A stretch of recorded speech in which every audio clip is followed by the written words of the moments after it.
अपने सपनों की आशिया को दे एक नई पहचान माँ भवानी डेकोर प्राइवेट लिमिटेड के साथ, जो है ऑथराइज्ड डिस्ट्रीब्यूटर ऑफ कजारिया।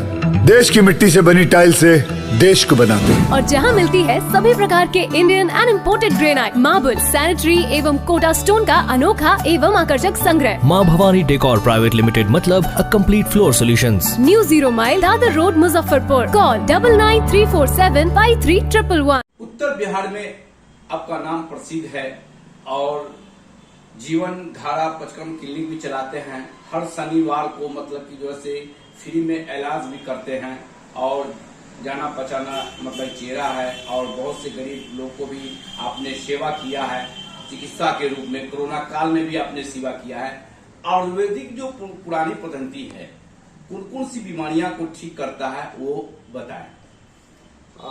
ये सवाल बहुत ही आसान है और बहुत ही अच्छी सवाल है कि कौन कौन सी बीमारी का आयुर्वेद में इलाज है। तो एक लाइन में अगर हम बताएं तो आयुर्वेद में वैसे ऐसा है ही नहीं कि किसी भी बीमारी का हम इलाज नहीं करें। आयुर्वेद ही चिकित्सा पद्धति का जनक है। मतलब जब कोई भी चिकित्सा पद्धति नहीं थी उस समय आयुर्वेद ही हमारे पास चिकित्सा का एक साधन था। उस काल से आयुर्वेद के माध्यम से रोगियों का इलाज होता आ रहा है। तो आयुर्वेद में सभी रोगों का, आप जिन रोगों का नाम लेंगे सभी रोगों का इलाज है। विशेष करके हमारे यहाँ शोधन चिकित्सा बहुत ही अच्छा कारगर है। जैसे आज का लाइफ स्टाइल, भागम भाग, खान पान, रहन सहन, ये सब जो बदल गया है, पोल्यूशन हो गया है, तो इसमें हमारा शरीर जो है बहुत इन्फेक्टेड हो गया है, दूषित हो गया है। तो हमारे आयुर्वेद के माध्यम से जो है शोधन चिकित्सा यानी कि शोधन मतलब कि शरीर में जो गंदगी है उसको हम एक प्रोसेस करके, पंचकर्म जिसका नाम होता है, उसके माध्यम से शरीर के सभी दोषों को हम निकाल देते हैं। तो बीमारी होने का कोई चांस ही नहीं बचता है। हमारे आयुर्वेद में बताया गया है स्वस्थस्य स्वास्थ्य रक्षणम आतुरस्य विकार प्रशमनम च, अर्थात स्वस्थ व्यक्ति के स्वास्थ्य की रक्षा पहले करें फिर बाद में रोगियों का इलाज करें। यानी कि स्वस्थ व्यक्ति के स्वस्थ रहने का अगर हम उपाय कर दें तो वो बीमार ही नहीं होगा, तो फिर रोगी का कोई सवाल ही नहीं बनता, लेकिन कोई रोगी रहेगा ही नहीं। हमारे आयुर्वेद में ऐसे सिद्धांत बताए गए हैं। अभी देख रहे हैं कि युवा पीढ़ी खासकर तरह तरह के नशीला पदार्थ खाते हैं। बिहार ही नहीं पूरे दुनिया के युवाओं को, आम जन को अपील करना चाहूंगा कि आप जो है नशीली दवाओं का या नशीली पदार्थों का सेवन ना करें। दवा औषधि जो है उसका सेवन करें। और यदि आप सेवन कर चुके हैं और उसमें किसी भी तरह का उपद्रव आपको हो रहे हैं तो उसके लिए, उसके इलाज के लिए आप आयुर्वेद अपनाएं। आयुर्वेद में ऐसा नहीं है कि हाँ केवल दवा ही इलाज होता है। आयुर्वेद में, आयुर्वेद जो है शोधन चिकित्सा है। आयुर्वेद मतलब बिना दवा से भी हम लोग इलाज करते हैं, मेंटली इलाज करते हैं, शारीरिक इलाज करते हैं। जैसे पंचकर्म हमारा है, पंचकर्म अगर केवल कर दिया जाए तो आधे से अधिक रोग जो है ऐसे ही नाश हो जाएंगे, यानी कि दोष जो है ऐसे ही नाश हो जाएंगे। है आम जन को एलोपैथ से ज्यादा आयुर्वेद पे विश्वास करना चाहिए और आयुर्वेद अपनाना चाहिए। अभी देख रहे हैं कि पहले ओल्ड एज वाले को डायबिटीज हुआ करते थे, अब देख रहे हैं कि 10 साल के बच्चों को भी डायबिटीज हो रहे हैं। क्यों हो रहे हैं? अब आज का लाइफ स्टाइल, खान पान, और ये भी आप जानते हैं, आप मीडिया बंधु हैं, आप जानते होंगे कि जेनेटिक फैक्टर भी होता है। जैसे मान लें कि अगर हम जिस तत्व से बने हैं उसी तत्व से हमारा बच्चा बनने वाला है, तो अगर हमारे अंदर वो सभी अवगुण होंगे, हमारे अंदर जो बीमारी होंगे या दोष होंगे या जिस तरह की एक्टिविटी होगी उसी तरह का बच्चा भी पैदा होता है। तो इसलिए पहले हमें अपने आप को सुधार करना चाहिए। हमारे अंदर जो दोष है उस दोष का हमको निराकरण करना चाहिए, निवारण करना चाहिए। तो फिर हमारा जो आने वाला जो पीढ़ी होगा वो भी निरोग होगा। यानी कि हम निरोगी होंगे, हम स्वस्थ होंगे, तभी हमारा आने वाला भविष्य जो है वो स्वस्थ होगा और निरोगी होगा। अभी देख रहे हैं युवा पीढ़ी मतलब कि जो नए नए शादी होते हैं नपुंसक ज्यादा हो जा रहे हैं, जो नशीला पदार्थ खाने के कारण ऐसा हो रहा है क्या? नहीं, केवल नशीला पदार्थ ही इसके लिए जिम्मेवार नहीं है। आज का जो लाइफ स्टाइल है वो जिम्मेवार है, आज का जो पोल्यूशन है वो जिम्मेवार है, आज का जो चकाचौंध है वो जिम्मेवार है। आज का जो लाइफ स्टाइल करने का मतलब हम घर से दूर रहना चाहते हैं, हम अपने मम्मी पापा को उतना केयर नहीं कर पाते हैं, ये भी उसमें कारण है। हम अपने गुरुजनों का सम्मान नहीं करते हैं, घर वालों को, अपने से बड़ों का सम्मान नहीं करते हैं। तो ये भी एक कारण है। केवल जो है नशीली पदार्थों का ये कारण नहीं है, वो भी तो कारण है ही, लेकिन इसके साथ साथ ये भी है कि हम सामाजिक व्यवस्था में व्यवस्थित रहें। यानी कि आज के जो मॉडर्न लाइफ स्टाइल है वो बिल्कुल समाज से परे है, वो हमारा सामाजिक रहन सहन नहीं है। अभी देख रहे हैं महिलाओं में मतलब कि जो शादी होती है, शादी के बाद में मतलब कि बच्चे ये होते हैं, तो डिलीवरी जो है से नॉर्मल डिलीवरी होना चाहिए और सीजन केसेस ज्यादा पाए जा रहे हैं, क्यों? ये तो मॉडर्न वाले बताएंगे।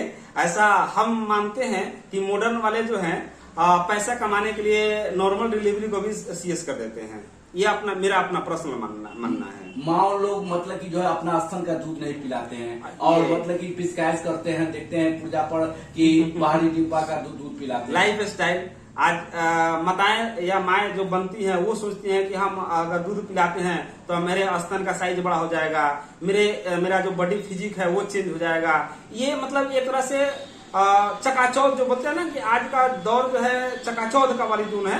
कहीं कहीं दुकान पे आप लिखते होंगे कि फैशन की दौर में गारंटी की इच्छा ना करे, तो अब फैशन भी रखिएगा और गारंटी भी अपने शरीर का खोजिएगा तो कैसे होगा? तो इसलिए ये सब कारण है वहाँ पे वीकनेस में मतलब हो जाती है महिलाएं। आज जो है वो उपाधि जो है धीरे धीरे महिलाएं जो है खो रही हैं, धीरे धीरे खो रही हैं और इसका पूरा का पूरा श्रेय महिलाओं को ही जाता है। मतलब समाज में महिला का दुश्मन महिला ही है, पुरुष नहीं है। तो महिला को अगर कोई प्रॉब्लम हो रहा है तो कहीं ना कहीं महिलाएं ही उसमें जिम्मेदार है। कोई बीमार भी हो रही है तो कहीं ना कहीं वो जिम्मेवार है खुद कि वो अपना केयर भी आज के आधुनिक वातावरण में कर रही हैं। जो हमारा सामाजिक रीति रिवाज था उससे परे होकर के वो कर रही हैं। तो ये बहुत बड़ा मतलब कि सोच डेवलप करने की है कि हम ठीक है हम आधुनिकता में जिए लेकिन हम अपने संस्कार को ना भूलें, हम अपने संस्कार को ना भूले, हम अपने परंपरा को ना भूले। ये हमें होना चाहिए। अभी पर देख रहे छोटे बच्चे का ग्रोथ नहीं बढ़ना, कि हाइट कम होता है, बच्चियों को भी देख रहे हैं कि हाइट कम हो रहे हैं, ऐसा क्यों हो रहा है? बिल्कुल एक तो मतलब कि परिवर्तन संसार का नियम है और आज से हजार वर्ष पहले की अगर हम कल्पना करें, जिस समय त्रेता युग था, द्वापर युग था, उस समय के जो मानव थे, जैसे राम थे, कृष्ण थे, भगवान आज हम लोग उनको मानते हैं, वो भी एक मानव ही थे। वो संस्कारी मानव थे, वो मतलब विचारधारा के थे, वो उत्तम क्वालिटी के मानव थे। और उस समय के जो लोग थे उनकी हाइट जो है आज से दुगुना हाइट हुआ करता था। तो ये क्लाइमेट जो बदल रहा है, रहन सहन बदल रही है, जो इन्वायरमेंट बदल रहे हैं, उसके कारण से हमारी जो है स्थिति, भौगोलिक स्थिति बदल रही है। इसलिए उस समय की स्थिति से अपेक्षाकृत आज जो है धीरे धीरे वो हाइट और शरीर का ये मतलब कि कमजोरपन, पहले के लोग पहलवान हुआ करते थे, आज गांव में जाएंगे तो पहलवान का जो अखाड़ा होता था वो नहीं मिलेगा। लेकिन आज से मैं देखा हूं, मैं जब बचपन में था, 10 साल 5-7 साल का था, तो हमारे गांव में 3-4 अखाड़ा हुआ करता था, वहां पे पहलवानी हुआ करता था। तो फिजिकल वर्क ज्यादा होता था। तो फिजिकल वर्क जब होगा तो फिजिकल ग्रोथ भी ज्यादा होगा। अब फिजिकल वर्क नहीं होगा, केवल मेंटल वर्क होगा तो फिजिकल ग्रोथ नहीं होगा। ये कारण हो सकता है। अभी देख रहे हैं जेंट्स में भी देख रहे हैं भूलने की बीमारी ज्यादा बढ़ रहा है, ऐसा क्यों हो रहा है?